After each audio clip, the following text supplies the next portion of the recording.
Hello guys, it's Potty Boy here as usual. As you can see, I've decided to get down my +3 just for a bit of fun, and also there's actually a little something I've been doing on the emulators that I've been wanting to. It's required me to get this down. Basically, I've been trying to build my own game discs, and I built them on my on the emulator. I use Fuse for Mac. I managed to make a couple of pretty decent game discs, and basically I've used John Elliott's excellent I think it's called Disk Read program to actually save a disk file out as a tape, and then you can load it into the real Spectrum and save it onto a real disc. Now the reason I'm doing that is because I've got a bit tired of loading up games from tape and getting all the read errors and whatnot, and the reason I want to put that onto a real Spectrum is because there's, as much as I enjoy playing on the emulators and stuff, nothing beats playing games on the real system. Right, but I've got a few problems with it. That's why I'm posting this video. Right, problem number one: it will not load games from tape. I'll give you some proof of that. I've just got in this bag, I've got the tape leads here, so let's plug them in. I'll just get rid of this thing there. Right, let's plug it all into the back here. Sorry, it's a bit hard to do it with one hand.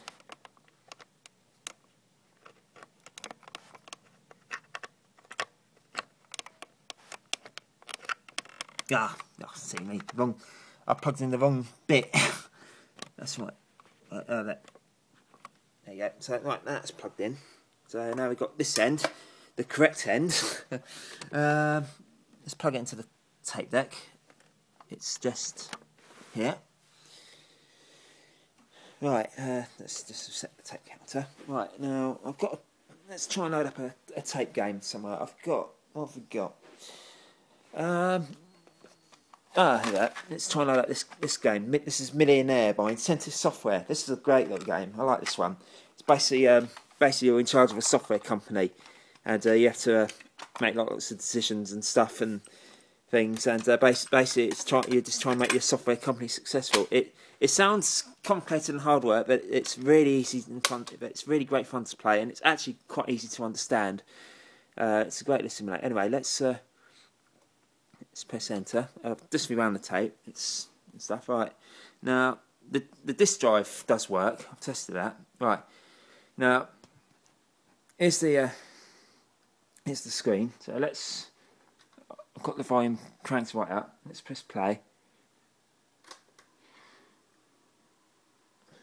Right, so yeah, so the volume's cranked all the way up.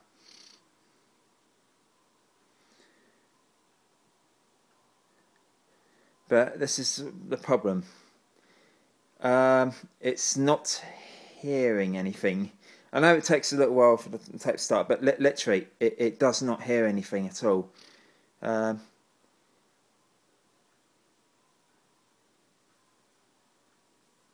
see, by now, we should have started hearing something. Yeah, because the tape counter's on 12 already. Normally I start hearing stuff when it's on about that. But yeah, as you can see, it's not loading anything, is it? Right, now I can prove to you that it's not the tape deck, because if I unplug that, let's turn the volume down just a little bit, well, quite a bit actually. Just press play. You get sound.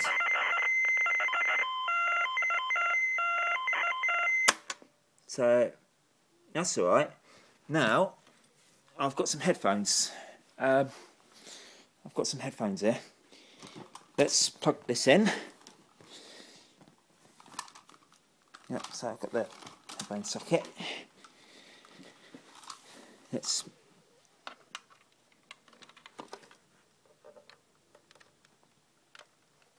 plug that into the ear. Right, now I'll cram up loud enough just for you to hear, because I have tested this.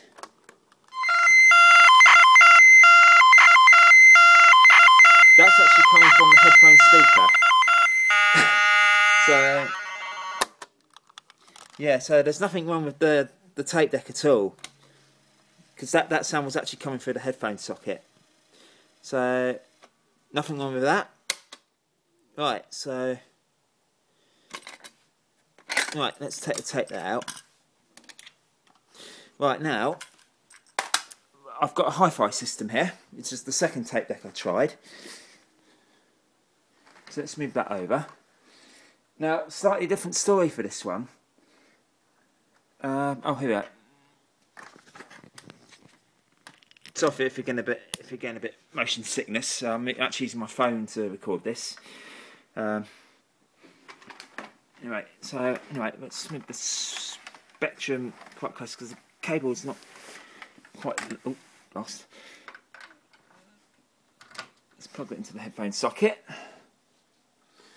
Now, let's turn the hi-fi on.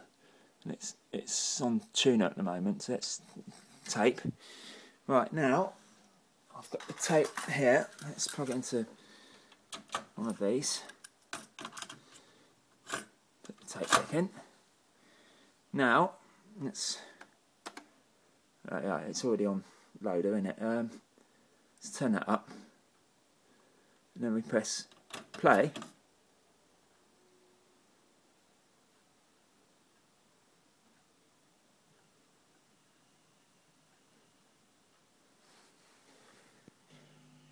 Now, I can hear something coming through the... Oh, lost that. Just trolling one of my discs.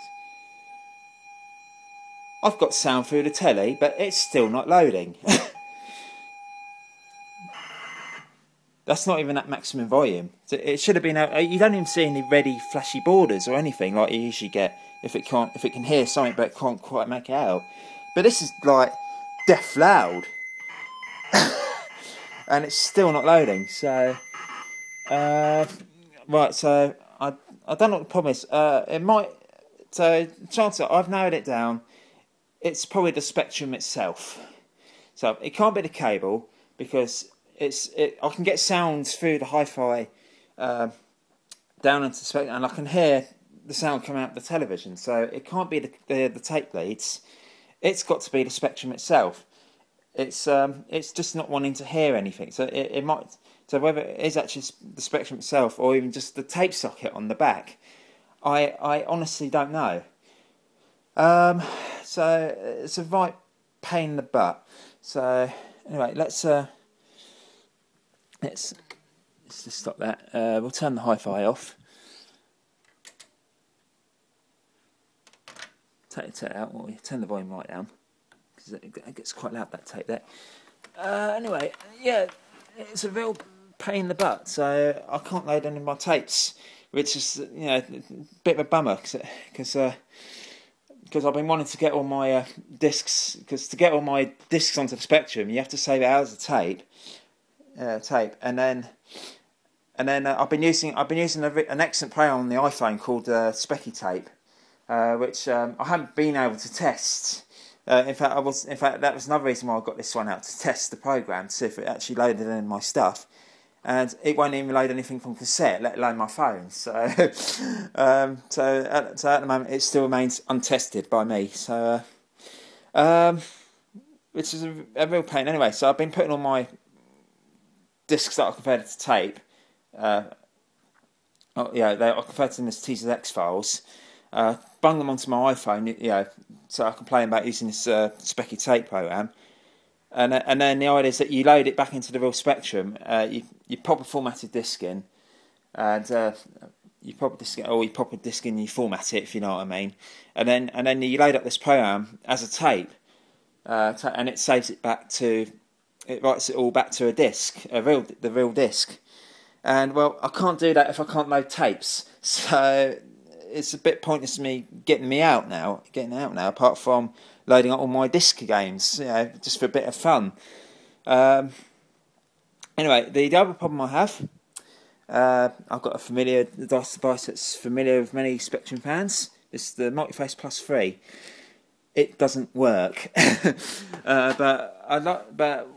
what I don't know is, well, I don't know whether it's the Spectrum